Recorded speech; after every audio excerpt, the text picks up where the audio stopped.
Hello everyone.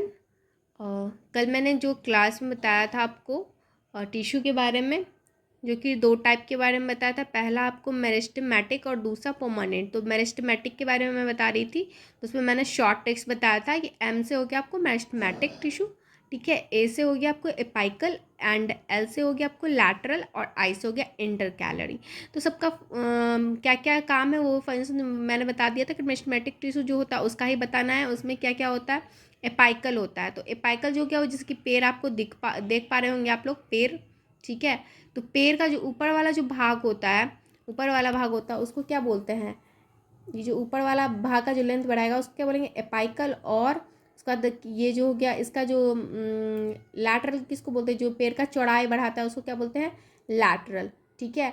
फिर अब हो गया आपको इंटर कैलरी बोल रहा है। इंटर कैलरी क्या होता है, नोड, ये दोनों नोड के बीच का जो स्टेप, ये देख रहे हैं ना, नोड के बीच का जो ये आपको दिख रहा है ना पेड़ में, तो इसका जो ये बढ़ाता है, लेंथ बढ़ाता है, उसको क्या कहते हैं, इंटर कैलरी। क्या बोलते हैं, इंटर कैलरी, ठीक है।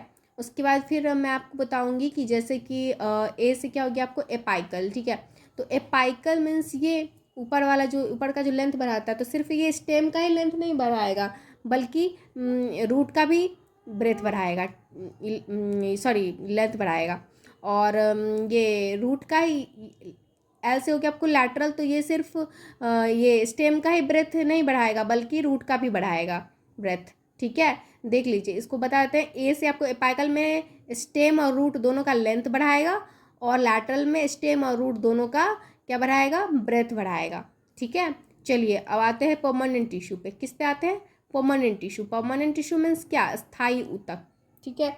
तो परमानेंट टिश्यू क्या होता है, permanent tissue are found from meristematic tissue. Permanent tissue जो होता है वो किससे बना हुआ है, मेरिस्टेमेटिक टिश्यू से बना हुआ होता है। तो मतलब अस्थायी ऊतक जो है वो किससे बना हुआ है, आपको विजयोतक ऊतक से, ठीक है।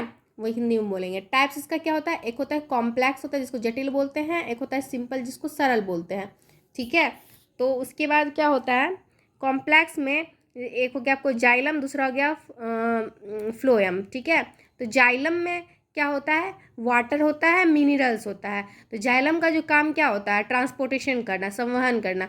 ट्रांसपोर्ट करता है किस चीज़ को, पेड़ में वाटर को और मिनरल्स को, ठीक है। अब देखिए, अब पेड़ के टहनी पे ऊपर वाले भाग में पानी देंगे तो क्या पेड़ उगेगा अच्छे से, नहीं ना। उसके लिए आपको क्या करना पड़ेगा, जड़ में पानी डालना पड़ेगा, ठीक है। रूट में डालेंगे तभी तो वो ग्रो करेगा, वही चीज़ है यहाँ पे। तो चलिए, यहाँ पे वाटर और मिनरल्स, जाइलम का क्या काम है, वाटर और मिनरल्स को ट्रांसपोर्ट करना, ठीक है। और कॉम्प्लेक्स में आपको हो गया ये फ्लोएम भी हो गया एक। तो फ्लोएम का क्या काम है, फूड और ग्लूकोज का ट्रांसपोर्टेशन करना। तो फूड हो गया आपको, फूड मीन्स भोजन, हो गया।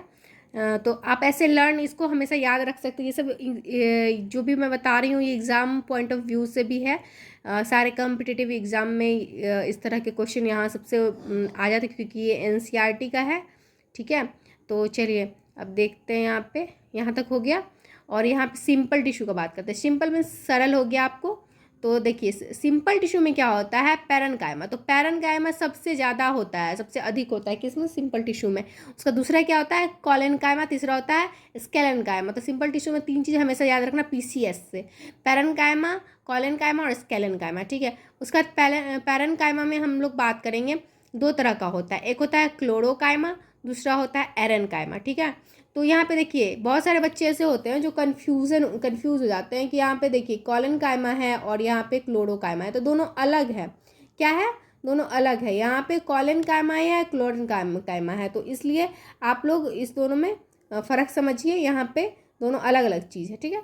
चलिए, यहाँ पे क्लोरेनकाइमा है और एरेनकाइमा का बात करते हैं। तो ये जो है, ये इसमें क्या होता है, थीन सेल वॉल होता है। पैरेन्काइमा का क्या होता है, सेल वॉल जो होता है थीन होता है, ठीक है। अब यहाँ पे एक फिगर आपको देखने को मिल रहा होगा, ये गोल सा आपको मिल रहा है ना, ये सेल वॉल का फिगर है।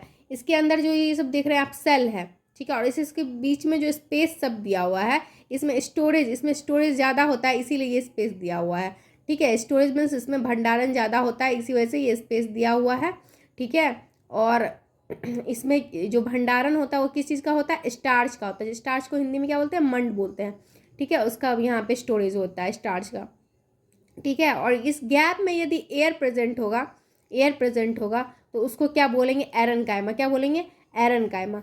तो एरनकाइमा का एक एग्जांपल दे सकते हैं, जैसे कि रिवर में लोटस का जो फ्लावर होता है, कमल का फूल, वो जो तैरता हुआ रहता है, तो वो किस वजह से होता है, एरनकाइमा टिश्यू की वजह से।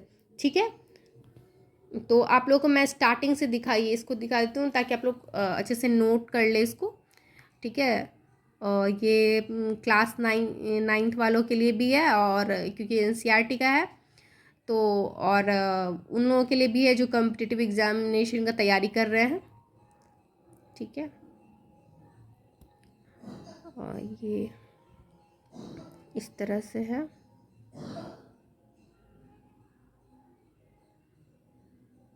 ठीक है। और यहाँ जो परमानेंट टिश्यू आपको दिख रहा है ना, ये तो परमानेंट टिश्यू में क्या होता है कि जब ये यहाँ पे ये जब भी करेगा ना कि परमानेंट टिश्यू किससे बनता है, मेरिस्टेमेटिक टिश्यू से बनता है, तो जब ये बनेगा तो उसका जो शेप और आकार, मतलब से साइज शेप जो भी होगा, आकार उसका होगा, वो क्या होगा, वो चेंज हो जाएगा, तो वहीं पे डिफ्रेंसिएशन होगा। ठीक है। तो वो चीज़ एक लाइन एनसीईआरटी की बुक में है, वो मैं यहाँ ने बताया उसी को। ठीक है। और इस तरह से